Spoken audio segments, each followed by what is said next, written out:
Hi there, welcome again to our review about this gravitational force.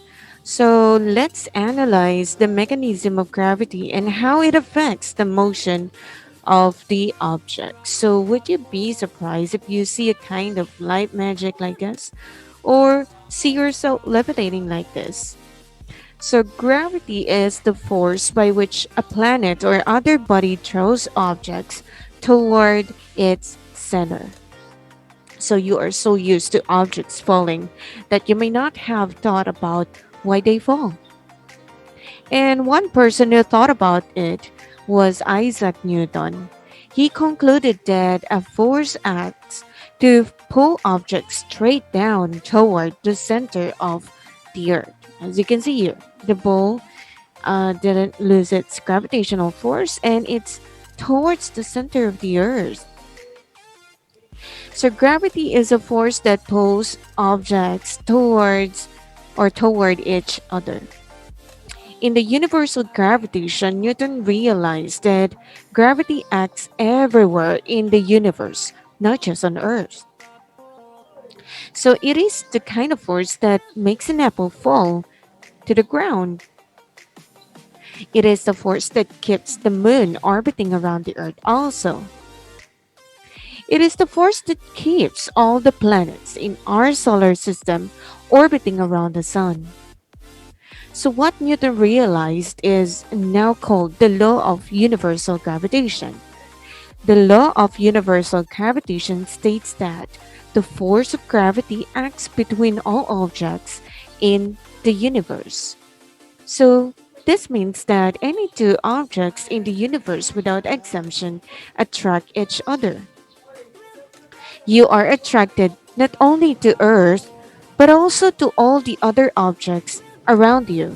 However, you do not notice the attraction among objects because these forces are small compared to the force of Earth's attractions. So, what are the factors affecting gravity? Two factors that affect the gravitational attraction between objects are the mass and the distance. Mass is a measure of the amount of matter in an object. And yes, a unit of mass is the kilogram. 1 kilogram is the mass of about 400 modern pennies.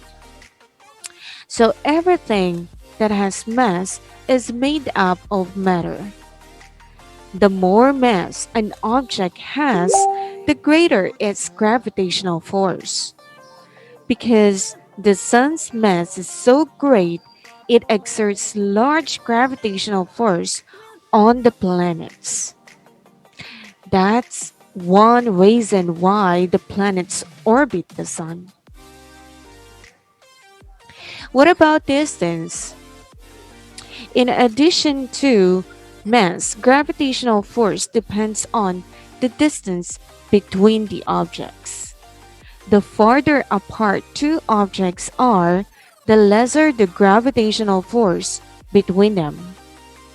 So, for a spacecraft traveling toward Mars, Earth's gravitational pull decreases as the spacecraft's distance from the Earth increases. Eventually, the gravitational pull of Mars becomes greater than Earth's and the spacecraft is more attracted towards Mars. Here is the picture showing you or diagram showing you the force of gravity between objects. Like when they are in this kind of distance, the force of gravity acts between.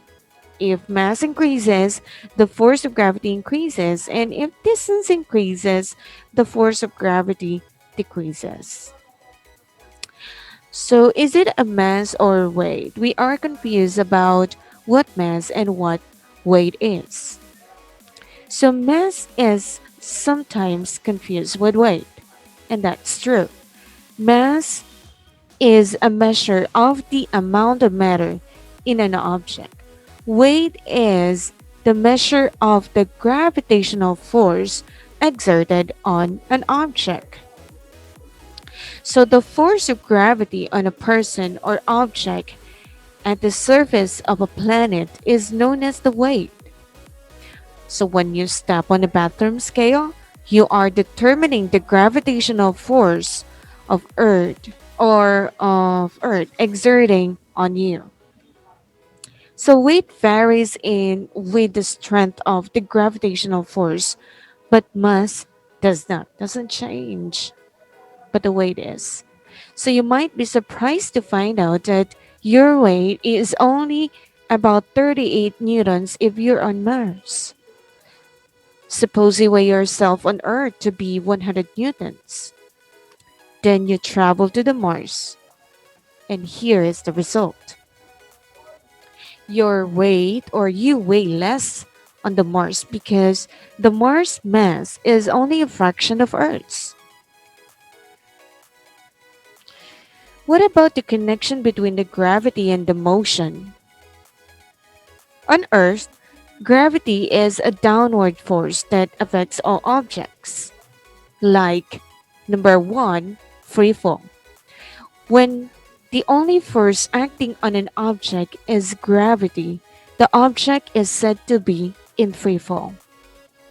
An object is accelerating. In free fall, the force of gravity is an unbalanced force, which causes an object to accelerate. Question is, how much do objects accelerate as they fall? Near the surface of Earth, the acceleration due to gravity is always 9.8 meter per second squared. This means that for every second an object is falling, its velocity increases by 9.8 meter per second. Like this, 1 second, it turns out to be 10, 2 seconds, 20, 3 seconds, 34, 5, 15. So the velocity increases as the time increases. So for example, suppose an object is dropped from the top of the building. Its starting velocity is 0, and after 5 seconds, it turns 50. So after 1 second, its velocity has increased to 9.8 or 10. 2 seconds, 20, like what I told you. And the velocity continues to increase. While it may seem hard to believe at first, all objects in freefall accelerate at the same rate regardless of their masses. The two falling objects in the figure demonstrate this principle. Do you remember the bowling and the feather? Which one will hit the ground first? So the reason behind this, you may think it's because of the air resistance. The feather will be the last one to reach the ground. But removing that air resistance force and just the gravity, both of them, no matter what their mass is, they will fall on the ground at the same time. Look at the difference with air resistance and without air resistance. That's number 2, aside from the free fall. Despite the fact that all objects are supposed to fall at the same rate, you know that this is not always the case.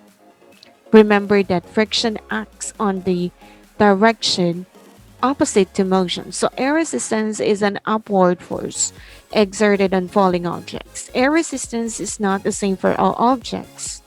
Falling objects with a greater surface area experience more air resistance. And in a vacuum, where there is no air, all objects fall with exactly the same rate of acceleration. Let's have the last. It's the motion. Rather than dropping a ball straight down, what happens if you throw it horizontally?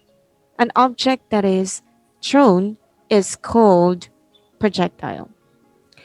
Will a projectile that is turned horizontally land on the ground at the same time as an object that is dropped? What can you say about it?